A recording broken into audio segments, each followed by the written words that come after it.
The Swift Super Mini is Suzuki's most successful model, and this sleeker design represents the brand's third try at creating a small car tailor-made for European buyers.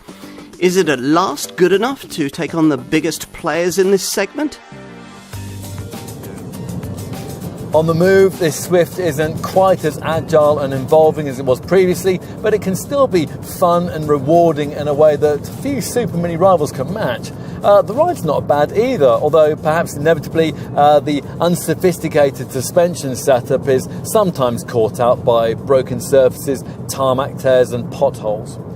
The stiff, sophisticated, Heart-Ect platform that this car shares with its Ignis and Baleno Super Mini stablemates is a major contributor to this Swift's feather-light curb weight. That in turn means that small, relatively low-powered engines are all that's necessary to push this Suzuki along at a decent lick.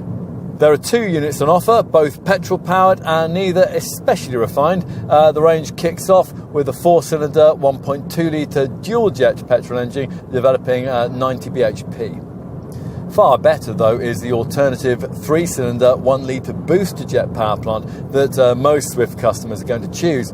This engine compensates for its smaller size by the addition of a little turbocharger that pushes the output up to 111 bhp, and it can be ordered with the option of a 6-speed automatic gearbox. Whichever of the two engines you choose, you'll have the chance to upgrade yourself to a version of your chosen unit that is fitted with the brand's SHVS, or Smart Hybrid Vehicle by Suzuki technology. Now here, an integrated starter generator works with a tiny lithium-ion battery to harvest kinetic energy when you brake and convert it into electrical energy. That electrical energy can power the engine stop-start system and give you a small energy boost as you accelerate.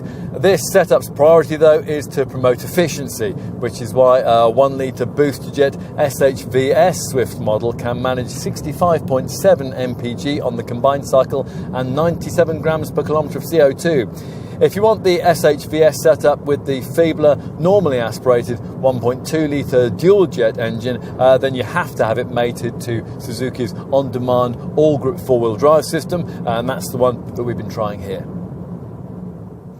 The design of this 6th generation Swift represents a recognisable evolution of the model line. It retains the wraparound windscreen, the upright headlamps and the smiling lower air intake of its predecessor, but it delivers significantly different overall dimensions that see the body shorter, lower and wider than before.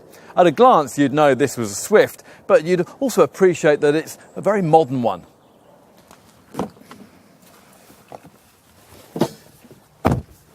You feel this model's lightweight when you slam the driver's door shut, which isn't ideal, but otherwise, by Super Mini standards, the cabin feels quite nice, providing you're not expecting premium quality fittings and acres of slush-moulded soft-touch plastic. As with Suzuki's Baleno and the Ignis models, we approve the brand's decision to style the fascia around this 7-inch colour infotainment touchscreen, and that's a standard feature, providing you avoid entry-level trim.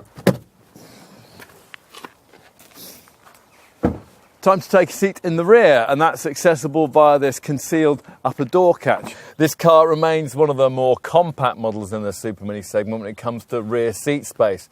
Still, thanks to that lengthened wheelbase and some extra room that's been liberated from the engine compartment, there is now marginally more legroom on offer than there was before.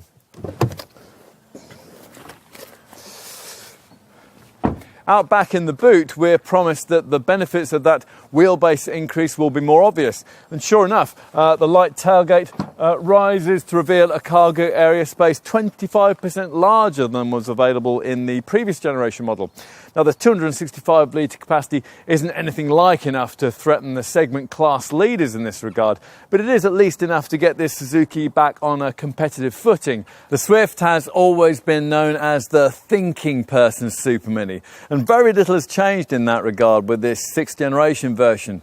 You come away from looking at one of these thinking that this car deserves a higher profile than it currently enjoys in our market, but maybe that's the way that Swift owners like it.